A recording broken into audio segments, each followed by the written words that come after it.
Thank you very much, members of the press. I'm Babu Owino, Member of Parliament for Embakasi East constituency.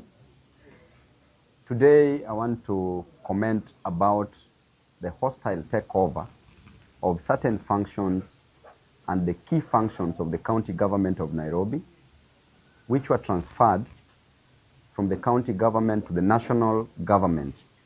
Yesterday, we did see the signing and the transfer, which we describe as hostile, of certain key functions of the county government to the national government. This process was illegally done in the first place, and we are being informed that public participation is supposed to be done after the signing of this agreement.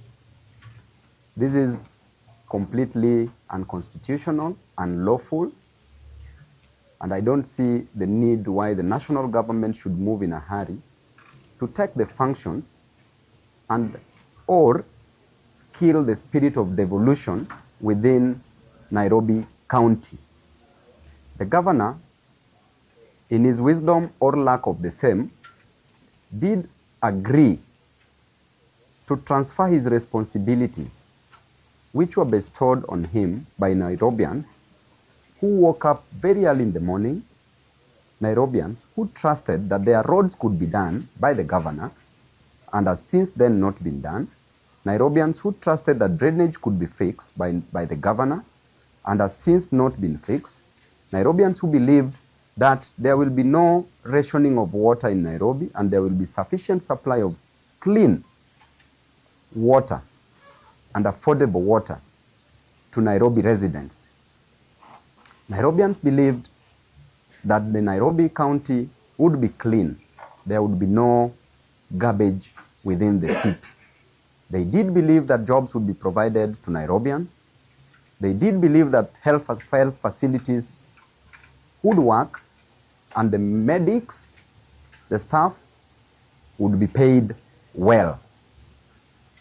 Nairobians also believed that they could have low cost of living as opposed to what we are experiencing currently. What did we see? Nairobians trusted the wrong person, gave power, gave responsibility to a person who was not qualified for the job. That is Governor Sakaja. He's become a disappointment. He's been singing of Nairobi working, and indeed, the transfer of functions to the national government is a clear sign that the governor is a born incompetent governor, a governor who cannot deliver services to the citizens of Nairobi.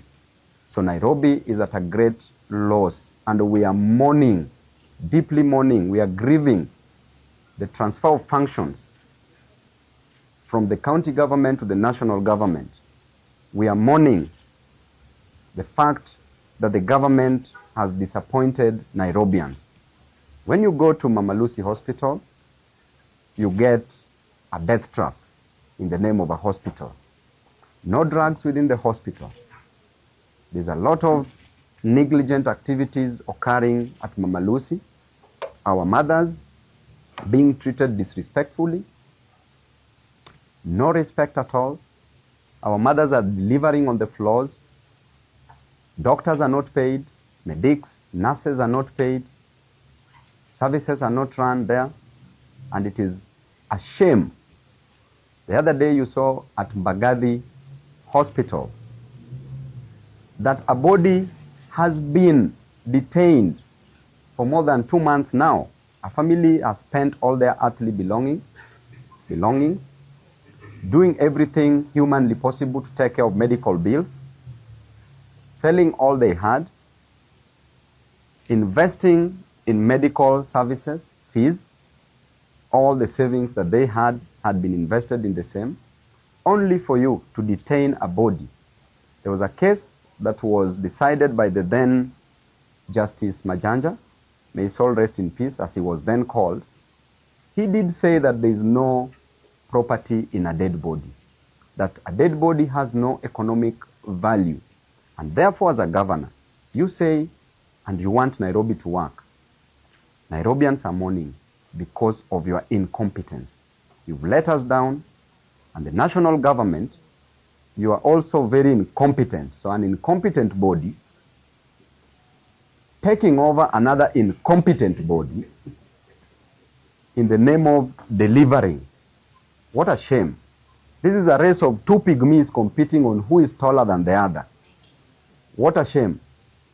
Nairobi itself has not received serious projects from the national government.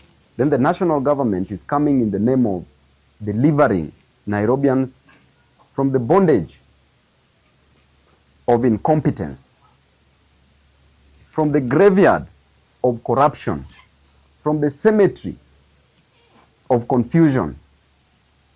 And clearly, this is a sham. Governor Sakaja has reduced himself because right now he's going to work under the county government, under the national government of Kenya, which means that all his roles have been waived. He has transferred all his responsibilities to the national government. So we condemn this act, and I know that there's nothing new that is going to happen.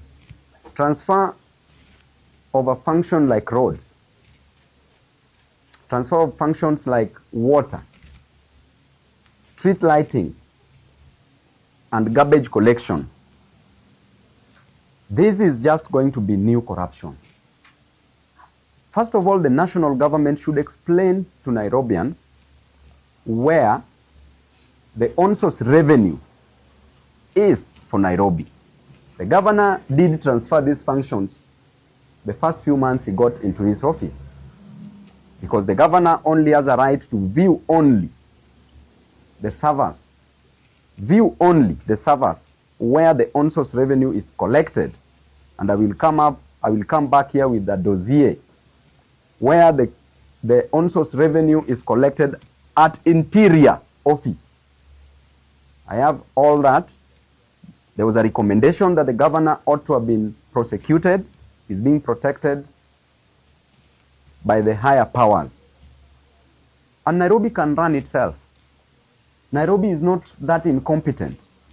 It is a shame that the governor says that he's a governor by birth, yet destroying the same very place that he was born in, leaving it a worse place than he found it.